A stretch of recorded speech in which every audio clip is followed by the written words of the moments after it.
So have you had this happen yet? You get somebody comes in and says, my doctor will not take any Part C plans. They only take original Medicare. And that basically translates to, I don't take Medicare Advantage. I only take supplements. That's what they're saying to you. So have you ever wondered why that's the case? Then you've got doctors like on the Kelsey plan. That's all they take is Medicare Advantage. You got some doctors that won't take any. You got other doctors that's pretty much what they take. And then you've got doctors that take everything. And why would that be? Okay.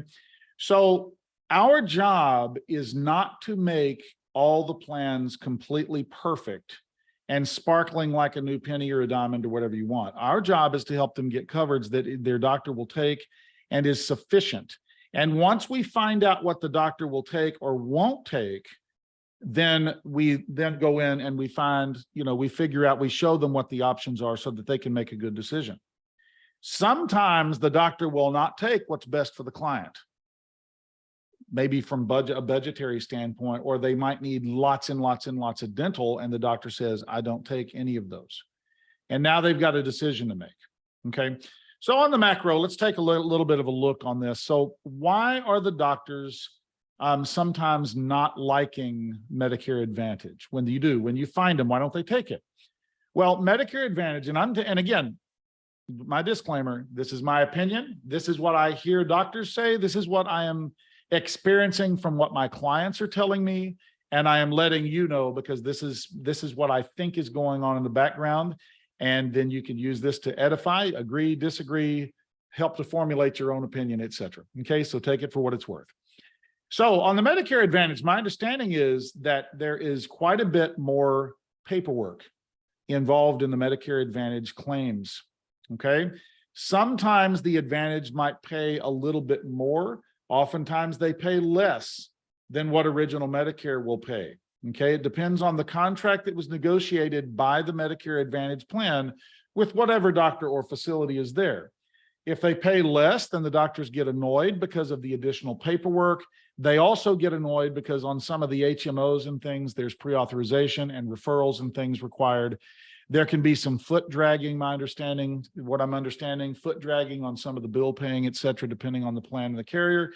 And so they'll just get mad. They'll throw up their hands. They're like, oh my gosh, we don't want to do this. And so they will simplify by saying, we only take original Medicare. And if you want to have a supplement on there, that's great. Okay. And I did talk with a doctor recently about that. And I asked him why they did that. And they said, because all we have to do is prove the medical necessity of the procedure to Medicare. And then they pay their 80% supplement or whatever's there pays the 20%. And we go down the road and it's all very, very simple. Okay. Now, why do some doctors take only Medicare Advantage and don't, like Kelsey? Why do some doctors love Medicare Advantage? Well, some of them are just in the business to get as many patients as they possibly can. I think a lot of doctors have accepted the inevitability of the number of baby boomers that are coming down the pike. And they're like, look, somebody's got to help these folks. And we need to be there to be one of the organizations that do that so that they can make up whatever it is in volume. And they just get a trained staff to take care of it.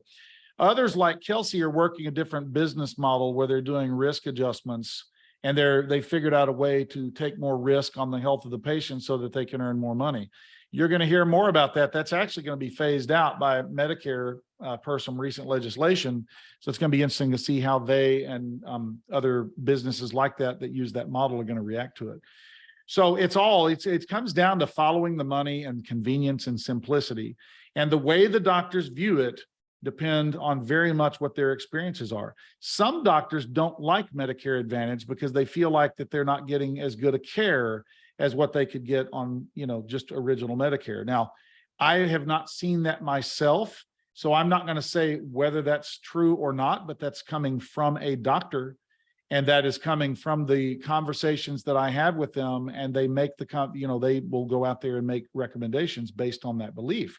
So they're all over the place, and they're most often rooted in money and convenience and, and things like that. So how do I personally react to that?